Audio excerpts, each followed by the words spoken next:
Somebody has their volume on their computer. Good afternoon, everybody.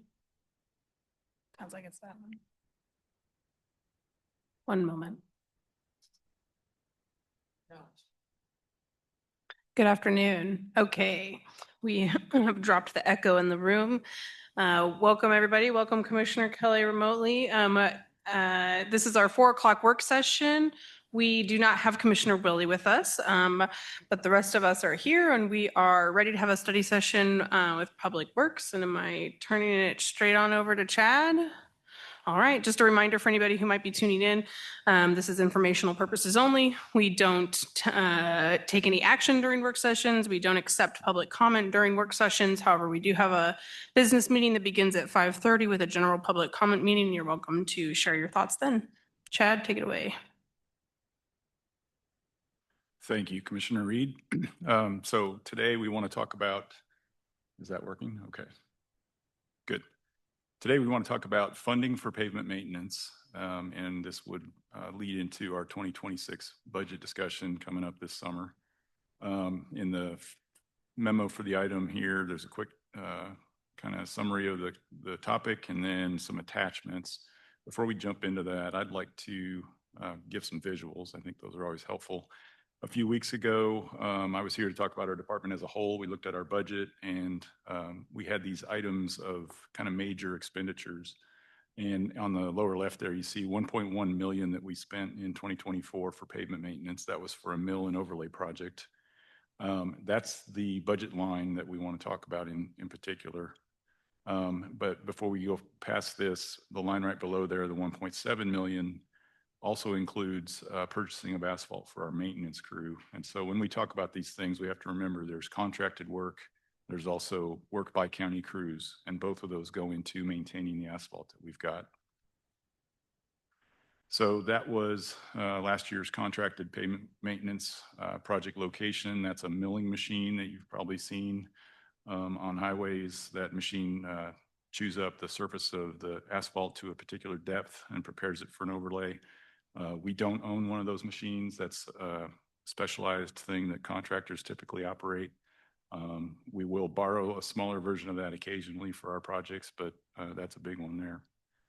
What that machine does, you've probably also seen this when you have to drive through construction zones in the summer, is that ridged surface. The machine actually removed an inch or so of the top of the asphalt and prepared for the overlay. What that does is it removes contaminants, but it also levels the surface. Asphalt is a flexible, we call it a flexible pavement, meaning that it will rut, shove, and follow the subgrade. So before we put new surface down, we want to give it a flat, even plane to lay that on. This particular picture also shows a patch. And what we'll do is after the initial milling, we go through and mark areas. Our inspectors actually walk the 2 miles in this one, painting up the squares, and they're identifying areas where the asphalt has failed at a greater level. And we'll go in and we'll either go a full depth or a partial patch, partial depth like you see here in this picture. And then they go back and they put new asphalt in those holes and then do the surface on top of that. So it's just a way of identifying where the existing road is in need of even more work. And then finally, I'm sure you've also seen the placement of new asphalt on the top. And here's another picture of a contractor placing asphalt on an overlay project. This is the same thing being done by the Public Works crew. We do have a nice paving machine that we operate, and the crew does quite a bit of patching, and we increased their budget for asphalt a couple of years ago, and they're using all of that. And it's real helpful to be able to target areas for smaller repairs and let them tackle those. And then when we talk about pavement maintenance and the funding, there's this other thing that we do called chip seal.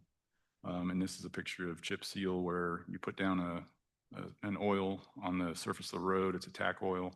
And then you cover that with a light expanded shale aggregate. And what that does is it seals the road just like a new asphalt layer does, but at a much lower cost.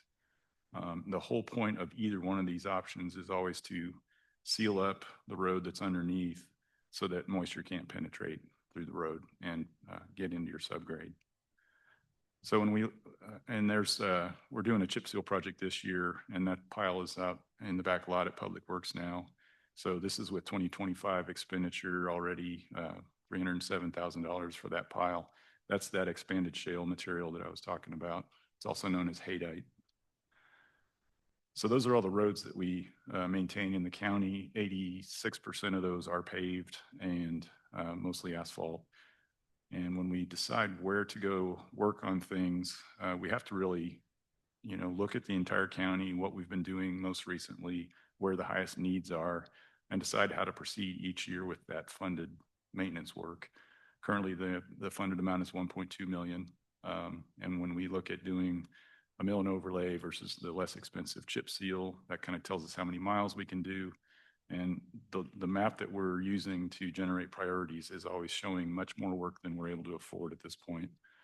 And the other thing to notice in this picture is this is an existing road that's decades old. The other thing that we have to look at is what do we think's underneath the road? And we're always thinking about the subgrade. What do we think the asphalt thickness is now? We wouldn't want to mill that more than 2 inches in that picture. And so that picture kind of shows what we're anticipating when we plan these projects. Next year, we want to do a big mill and overlay project that would start at that intersection and continue down the road the other direction. That project that you're looking at, that picture in, was 2017, and I've got a few from there. This was a mile east of there where we put a culvert in, and so we actually cut across the road. And of course, the first thing I did was go look at that close up, and I thought this would be helpful kind of for this conversation to, look at these individual elements. And so the subgrade down here is the heavy clay that we've got. And, we have a lot of heavy clays in this part of the world, and those are not great for driving on. If you drive on those when they're muddy, you don't get very far. Right above that would be the rock road that was in place back in the early 1900s. So that tan layer is actually the rock road. The top of that's probably some rock that was put on before they paved it. And then this right here is asphalt oil that's bled into that rock. But then at the very top here, that thin layer is actually a chip seal. And so initially, a lot of our roads went right to chip seal on rock, and that does okay for a while. But very quickly, we had to start using asphalt to carry the loads and the traffic. And then what you see on top then is the asphalt layers. And if you really start looking at those, you can see some lamination in there. Those are the different projects that have been done on this road over the years. We've got fairly good ideas about what each road has, but it's not like the kind of data that you would collect today where you can tell exactly, hey, we did this there at this time. So a lot of times we're guessing. It's a lot of guesswork and judgment and estimating. And in this case, it would be fine to mill this. There are other places in the county where we've got more concerns about milling any significant asphalt off. This is that same project where we actually relocated part of the road and removed all of the asphalt and then reclaimed the rock from the early 1900s and used it as fill in other areas around culverts. And so you can see that tan colored rock that was placed and then visible there and that little patch of brown dirt underneath it. And not far from there, this is that relocated road. And the point to make here is when we build new roads, we're following a much different standard. We're compacting the subgrade. We make sure the subgrade material is good enough to support the road. Compaction standards are very high, using very good equipment. And then we put 6 inches of very specialized rock. That's the white surface that you see there. And we let that actually cure like concrete. And then after it's cured a while and not moving anymore, then we pave. And in this case, we put 9 inches of asphalt down. So new roads are built to a much higher standard with the idea that we can do less maintenance in the future. Most of our roads are not new roads like that. And this road actually now is not a new road. So that I went out last night and took a picture in the same spot. And, that's 7 years later. It's still the asphalt surface. Our asphalt crew went out this spring and did some more of that, painting the tar into the cracks just to try to keep moisture out of that subgrade. One thing I wanted to point out on this, let me jump back to this cross section. Right up here in this asphalt, you can see that crack. And that's asphalt. That's just the way it works. It's seeing extreme temperatures in Kansas. It's getting heavy loads. Those cracks are where the moisture is going to get into. And so when we do a mill and overlay or chip seal, we're trying to close that. And the same goes for the painting the cracks with the asphalt seal material like that. And so we're trying to do all these temporary measures to protect that subgrade so that we don't have to go back and rebuild that road. And as I said, we have a lot of unknowns. This is another example. This is a 1975 photograph of a bridge 8 miles south of Eudora. And a couple of years later, that bridge was replaced. But what the road is showing here is it's a rock road that was chip sealed, and it's not asphalt yet. And then when you go 49 years later, that's what it looks like. Recent bridge inspection photo. So there's a new bridge there. There's asphalt up to the bridge approach. And I'm pretty confident within 200 feet of that bridge that that road's in good shape because it was built with the bridge. As you get away from that, we have a lot of concerns on this road. It's only 2 inches of asphalt. And so when we come in there to do work, we're going to have to be thinking about whether the equipment can support that or the road can support that equipment. And the current year, that pile of expanded shale that I showed you a picture of, part of it's going to go down right here going north on that route this year. There is that project that we've funded this year with the 1.2 million. This year is a chip seal year, I guess we would call it. Last year was a mill and overlay year, so we jump back and forth. So that's kind of the, get everybody oriented with some photos, and let's move on to this memo that we've pulled together. And this is pretty complicated. So there's a detailed narrative here that I'll just let everybody read at their own time. And then, but I want to point to this paragraph. In 2010, Public Works identified a pavement management plan with the goal of minimizing long-term cost. With that approach, new asphalt remained in service for 7 to 10 years before being sealed with a chip and seal surface. And then 5 to 7 years later, another chip seal was applied. And 5 years after that, we'd have to do a mill and overlay. And what we found, we were doing a lot of mill and overlays, and we were getting, 6 mill, or not mill and overlay. We're doing a lot of chip seal. We were getting like 6 layers of chip seal, and it was actually starting to slide like a layer cake. And under traffic, it was actually moving. And so that wasn't going to work to continue to do chip seals all over the county. They were doing 15 years ago, and before that, they were doing 3 or a third of the county a year in chip seals, which is a lot. And that's probably where that budget line was parked, is covering that amount. In 2010, there was a change made, and it was to do this plan of, we're going to have new asphalt, then we're going to do a chip seal, then we're going to do another chip seal, and then we're going to mill all that off and do more asphalt. And that was kind of the way to say, under our regional conditions, our climate, our traffic loads, the speeds that we want to design for, that's really what's going to keep the roads in shape at the lowest net cost over time. So that's kind of our 2010 plan that we came up with, and we've tried to follow that.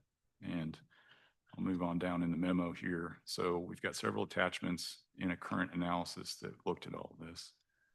And so attachment B looks at the history of projects since we made that decision. In this first set of columns on mill and overlay projects, we've got the cost of actual mill and overlay work, that we did. We've got the number of miles that we did and how many tons of asphalt we placed. In this set of columns, these are the chip seal projects. Here's the cost of those, and they weren't done every year. They were, one off, one on, 2 off, and how many miles we did. And then how did we pay for all that? So here's that budget line that we're talking about over all those 15 years. We also supplemented some of that work with CIP funds. That decision was made at different times, different ways. And, those are good decisions for that year. And then, so that's your total that you've spent. And so over the 15 years, this is sort of our project history. And then I put out here to the right this column for what we paid for asphalt for the crew, because it's not pavement maintenance contracted in the budget, but it is, related, and it goes to the overall cost of our system. So if we look at year 2010, we spent 1.1 million on mill and overlay, 527,000 on a chip seal, and we paid for a third of that with CIP funds. That's a good decision.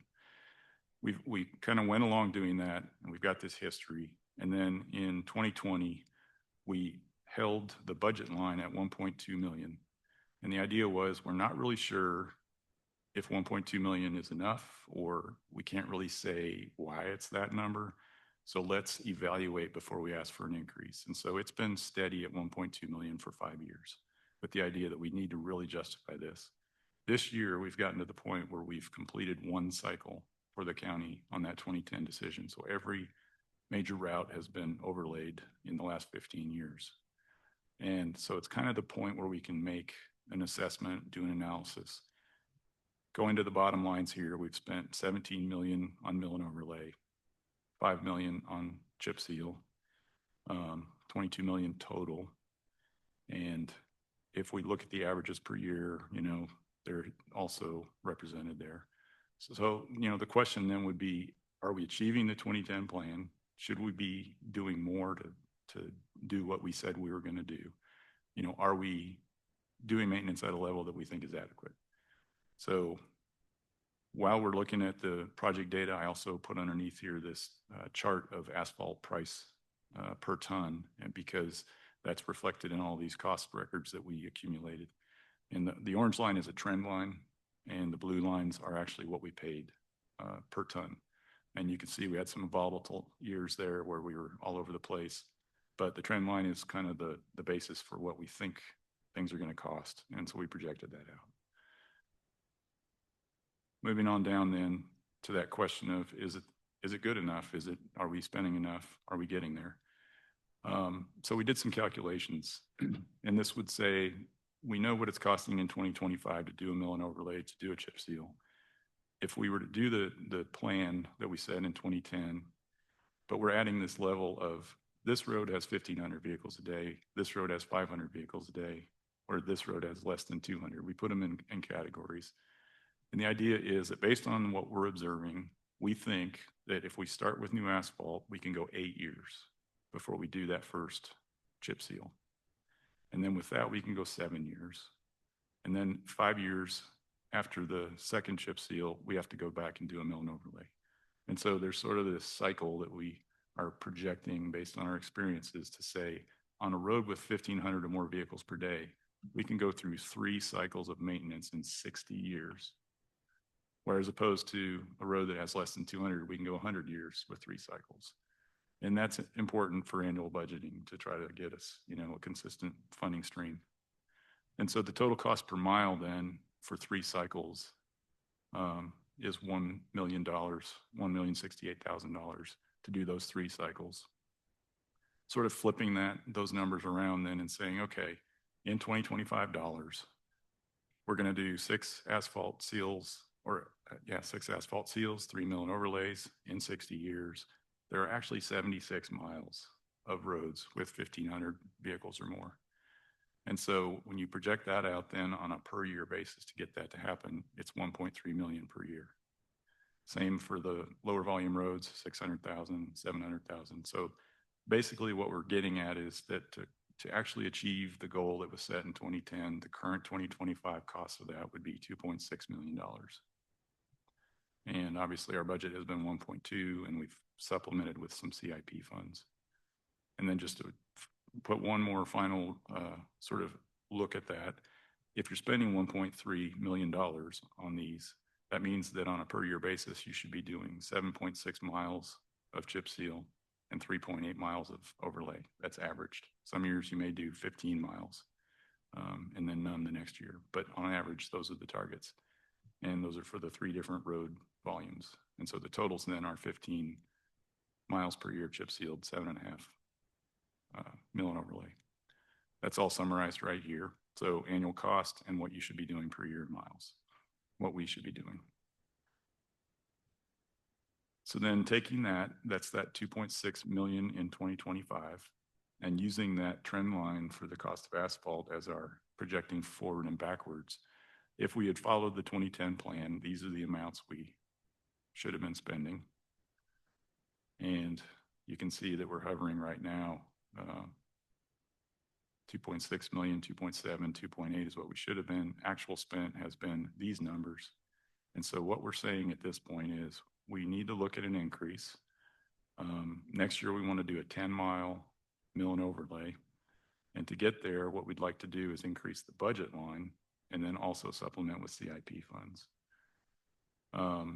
Moving to this chart, the orange is the what we actually spent each year on pavement maintenance, contracted pavement maintenance. The blue is that projection that shows up in this column right here based on the asphalt price. The green is what our ask is going to be. And so we're not going to make it all the way, but we do see that we need to respond to this trend that the orange line is trending downward in what we're spending. It's the cost of materials is trending upward, and we're not achieving a goal that we think we should be achieving. We've added to the 2010 plan this idea of the different road volumes having kind of different cycle years. So there's some more sophistication in that. We're also using a lot of good data for cost. And so when the budget comes through, what we've got put together then is our supplemental request. We want to take the 1.2 million and go to 1.7 million in the budget line item for contracted maintenance. And then to achieve these projects each year, we want to go to the CIP and supplement from that with some funds. It's been done in the past. It's a good concept to supplement from the CIP. We have a conversation a lot about maintenance versus improvement. The CIP is intended to improve things, to improve capital, to obtain capital. And when we do a 1-inch mill and put down 2 inches of asphalt, we're actually improving the road. We have more afterward than what we had before. And so there is some justification to using CIP funds for those kind of things. So there's a lot crammed into those pages right there, and I anticipate maybe some discussion or questions, but essentially that's what we've got to present today. Thank you, Chad. It is a lot of information, but I appreciate you walking us through the charts and how you got to all of those projections. It's helpful to understand it better. Commissioner, well, I'll go ahead and let you keep sharing your screen in case commissioners want to ask about any particular slide, but any questions top of mind, commissioners? Chad, this is Commissioner Kelly. If I could ask a question. So I just want to make sure the reason when we look at the average number of miles that have been either chip sealed or overlaid, it's a lot less. I think I think the average was 17 when you total them up together, um, than what you're asking for now. All right. So if I look at 4.9 there and 12.5, that we were holding at that level because of funding or because of capacity, like how did we decide? Because some years on that last chart that you have show funding well below what we budgeted. Am I Sure. making sense? Yeah, I follow that. So those miles, the 4.9 to 12.5, that's the average of what we've actually been doing versus what we want to do apparently is 7.5 or 15. Hmm.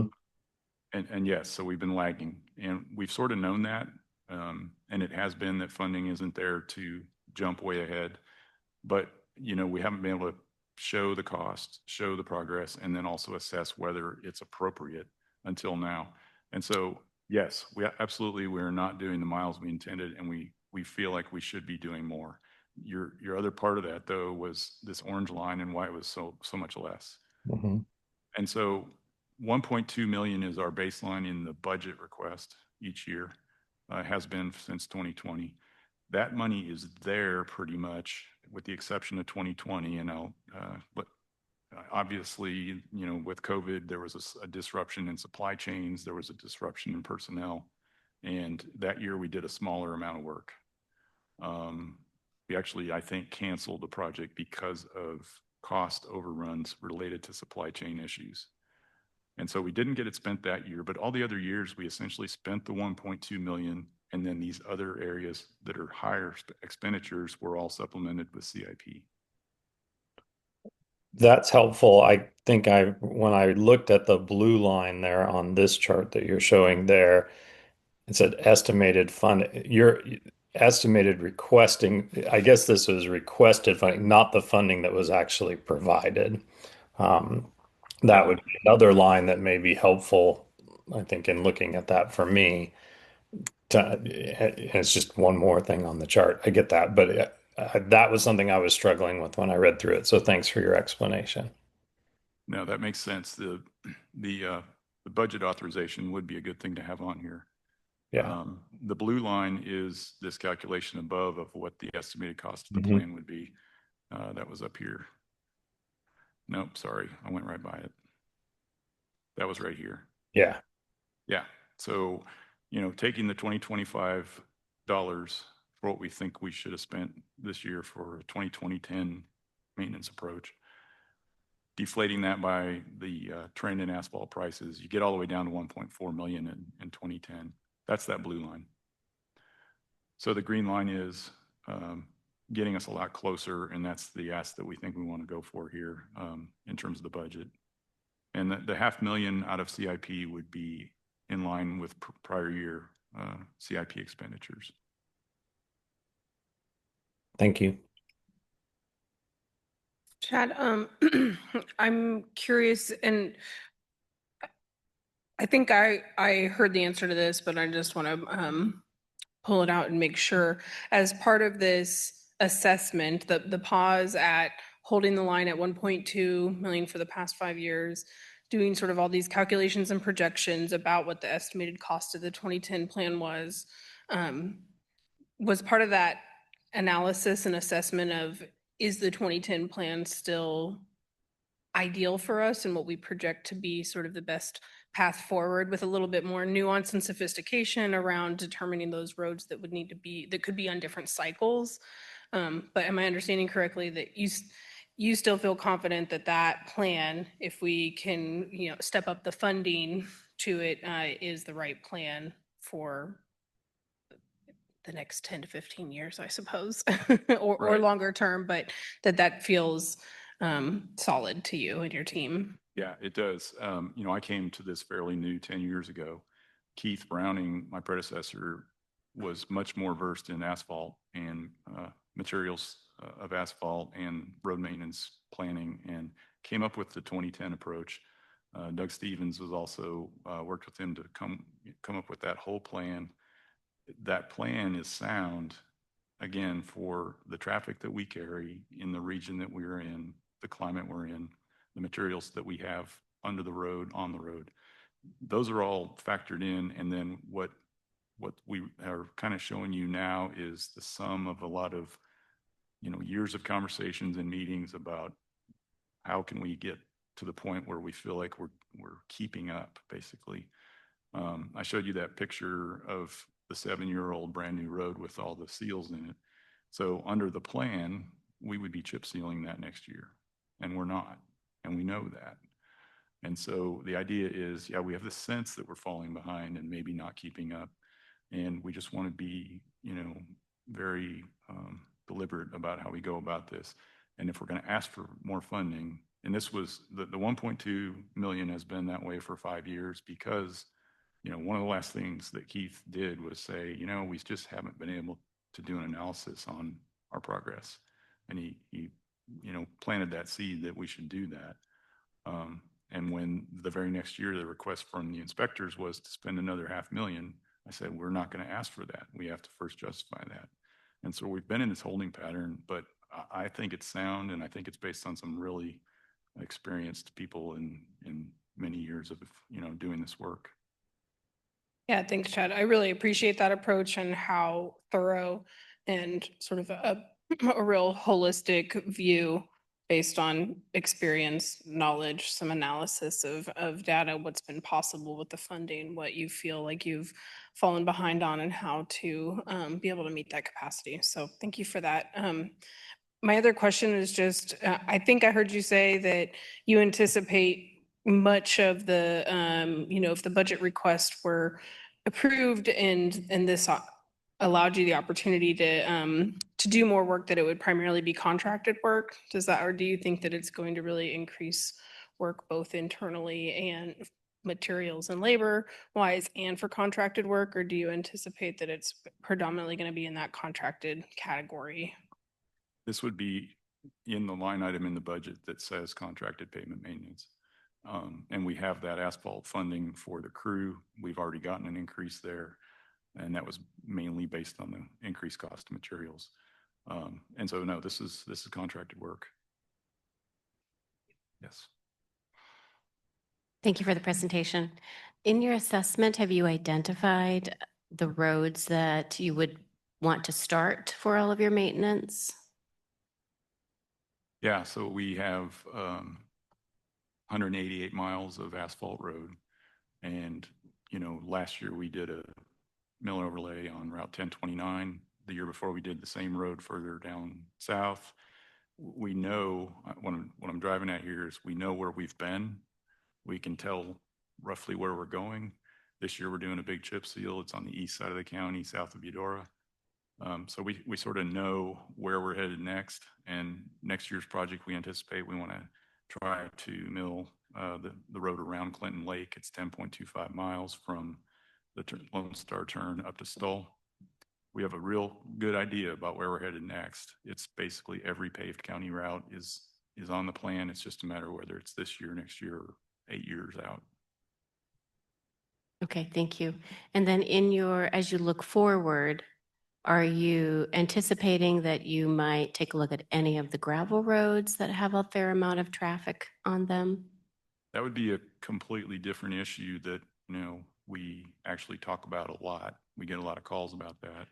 And we've got some county routes that are still rock. We have a lot of township roads that a lot of folks wish were not rock roads.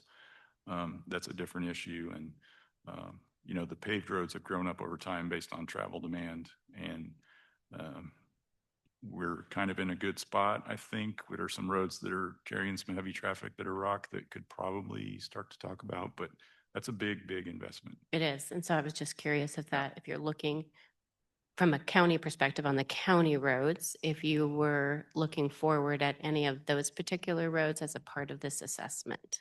Not with this. No, this is a maintenance program. When you decide to Perfectly. convert to pavement, convert that rock road to a paved road, it's just like buying an expensive car. You're signing up for some maintenance. And Okay. so this is really just covering that. Okay. All right. Yeah.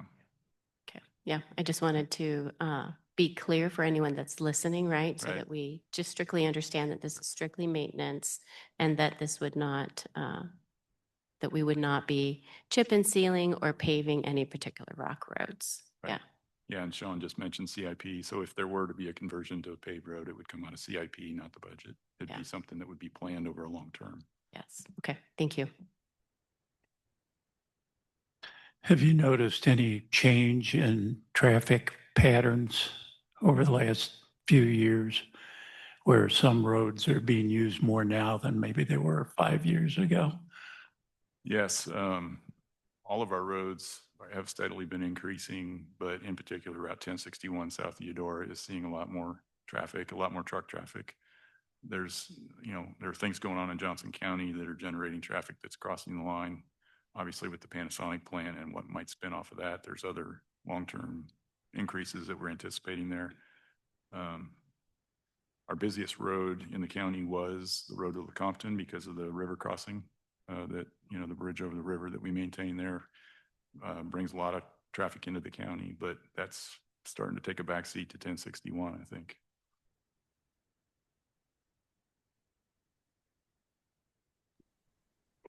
Yeah, this is Commissioner Kelly. I appreciate all the work done by your team to evaluate it. How do you make sure that this plan is best practice outside of Douglas County? Do you talk to other counties about what they're doing, KDOT about what they're doing, the frequency of chip and seal and mill overlay? How do you make that determination, and is that best practice? Yeah, luckily we're not in this alone. Asphalt is a worldwide product. Chip and seal is a nationwide product. And there's a lot of information out there. There are entire associations and conferences that talk only about this stuff. And we are following best practices. We follow KDOT specifications on all our projects. I was just looking at that haydite material. There's a supplier actually based in Perry that we buy from, but they're actually creating the product in Utah.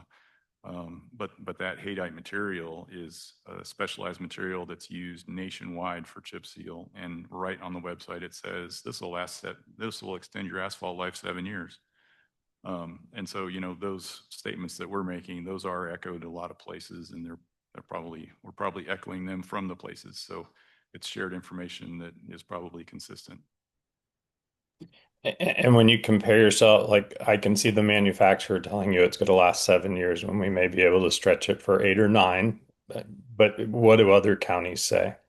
Are their plans similar? Yes, we're seeing similar, and that's really where Keith had expertise, was the fact that he had been doing this for 30 years and was heavily involved in an asphalt conference that's held at KU here every year. And so he had that shared, communication for many years, and I know that what we're doing is similar to what we're seeing in adjacent counties and counties far and wide. Thanks. Any other questions, commissioners? Okay, seeing no questions. Chad, thank you. Really appreciate the information and a little bit of a deeper dive in advance of our budget sessions and future CIP conversations to follow that. So we look forward to talking to you more about it later. Thanks so much. Thank you very much. We are adjourned until our 5:30 business meeting. Thanks.